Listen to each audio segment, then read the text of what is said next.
Welcome to the Rim Break Rodeo. We hope this video helps. In this video, I will explain how to remove a Mitsubishi Mirage steering wheel. First, ensure your safety by disconnecting the negative battery terminal. This crucial step prevents accidental airbag deployment or electrical shorts. After disconnecting, wait a minimum of 10 minutes for the system's power to dissipate completely. Finally, center your front wheels and engage the steering column lock to keep the wheel stable during the process. Now, let's move on to the airbag. You'll find 2 screws, typically on the sides or back of the steering wheel, that secure the airbag module. Once these are removed, gently pull the airbag forward and disconnect its electrical connectors. Be very careful with these. Next, use a specialized steering wheel puller tool to safely detach the wheel from the steering column shaft. This prevents damage to the wheel or the shaft.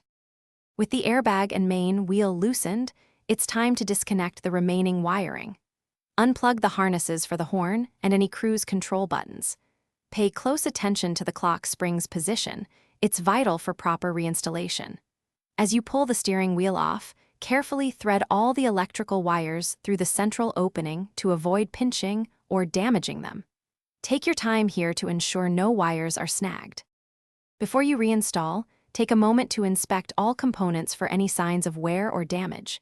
This is a good opportunity to replace anything that looks questionable. Reassembly is essentially the reverse of the removal process, ensuring all connections are secure and the clock spring is correctly aligned. Remember to check the description for a link to those fantastic leak-proof meal prep containers, as well as other great deals. Reconnect your battery, and you're all set. Thanks for watching.